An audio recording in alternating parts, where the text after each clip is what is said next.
student leadership an avenue for service?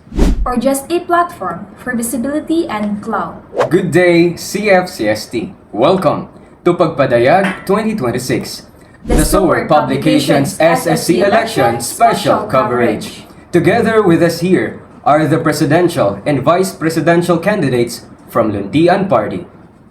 Ma'am and sir, you may now introduce yourselves. Hello, Ings and Chris. Isang magandang araw po sa inyo. Ako nga pala si Rosal Mahimpit, tumatakbo bilang presidente under the Luntian Party List. Magandang araw po sa inyong lahat. Ako nga po pala si Jaime Moreno, running for the position of Vice President under the party list of Luntian. Transparency and accountability is important in terms of leadership. With that, paano niyo masisiguro na ang bawat pisong ginagastos ay malinaw na naiukit at nakikita ng buong student body? Okay, thank you. Actually, under our platform, sinali talaga namin siya under the publication and information. Quarterly, dapat we will post in social media in the SSC account yung liquidations ng lahat na ginastosan namin na pera para alam ng mga estudyante kung saan pumupunta ang bawat piso. Dahil una sa lahat, pera ito nila at ito ang nagpapagalaw sa mga aktibidad at programa na aming isasagawa sa aming termino. With also your receipts and also the proper liquidation para mas organized at makikita nila readable and mas madaling maintindihan. Of course, dapat may backup kami kung saan talaga at may resibo ang mga aming mga ginagastosan. And for that, para ma-secure yung pera ng estudyante is pwede naman namin ibangko yung pera para hindi matampi yung mga officer para gamitin yung pera for their personal use. Yung account will be magiging joint account siya. May access ang president, treasurer, and also the SSC advisor. Para naman ma-monitor ng SSC advisor yung mga galaw namin at mga dinideposit at wini-withdraw namin na pera para masisigurado na hindi lang isa ang may hold ng account na iyan. We will make sure na pinag-usapan namin, nagkaroon kami ng meetings na mag-withdraw kami ng pera para alam namin sa isa't isa at mga co-officers ko na mag-withdraw pala kami ng pera at kasi bangko yan, hindi lang basta magkuha-kuha ka lang ng pera. It needs a process and your approval. The student continues to expand, for example, having proposed buildings and upgraded facilities. But students have raised concerns about inadequate facilities such as classrooms, water supplies, and the comfort rooms. Now the question is, what concrete actions, not just promises, will you prioritize within your first 100 days? Actually, under din sa platforms namin, yung we will enhance and improve. Hindi lang na kami talaga mismo ang magpapagawa ng mga classrooms. We have mga available classrooms kasi and need lang siya i-enhance, i-repaint, and also yung linisin. And of course, may comfort rooms din tayo. And dun sa CAS, ang tubig namin, meron naman kaming tubig. Need lang talaga siya magkaroon ng operation and lilinisin. At saka kasi it's all about the welfare of the students. And nakakatulong siya para may gana tayong mag-aral. Kaya dapat isa din itong i-focus. At saka naman, if the administration don't take an initiative or action into that kind of problem, of course, we are the amplifiers, di ba? Kami ang magiging bosses at mabibingi ang admin para sa amin para ipaglaban ang mga ganyan if under man yan sa kanilang plano in that year po. Now, to my next question is that the representation of satellite campuses. Kasi we all know na we have multiple campuses, right? We have external classes. Now, how will you ensure that students outside the main campus are equally represented and heard? Kasi di ba, we have projects and resources here. So, paano natin ma-ensure na equally distributed ang mga ganong aspeto na nabibigay or natatanggap natin dito sa main campus? Yan sa aming platform yung student empowerment and inclusivity. eh, dun sa mga satellite campuses natin, dapat may representation and may participation sila kung ano ang mga activities meron tayo dito sa main campus.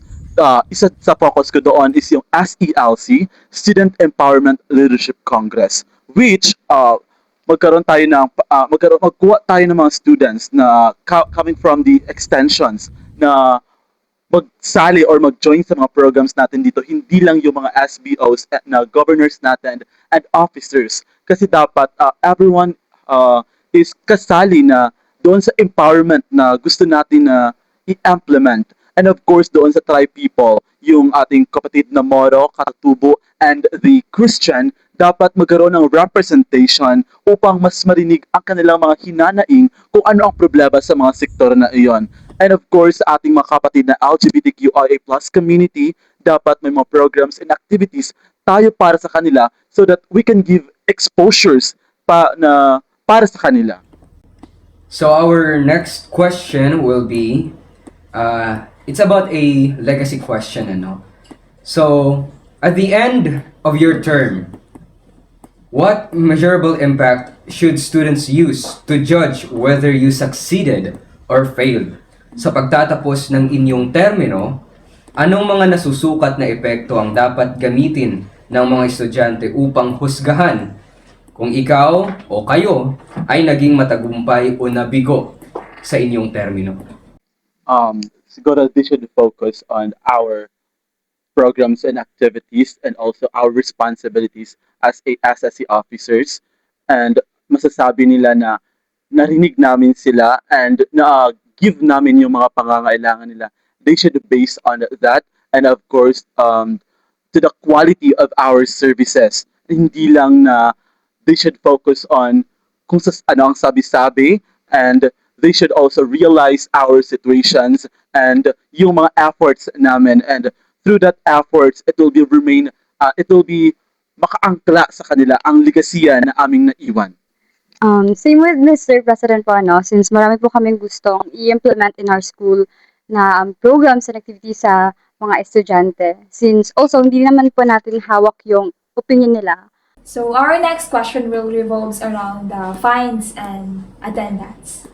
How are you going to address such hinaing of the students? You know what, Ansera, is may nakikita akong post about that, yung mga malalaking fines, and we need to find solution for that. Paano ma-lessen? So, naisipan ko under our platforms na doon sa mga fines na mga malalaki, if they can pay kapag malaki talaga ang kanilang babayaran, of course, we can have a discount. Pwede silang mag-donate ng mga used na damit upang pwede natin magamit yun in case or magkaroon tayo ng charity. At least, di ba, makakatulong tayo in that way.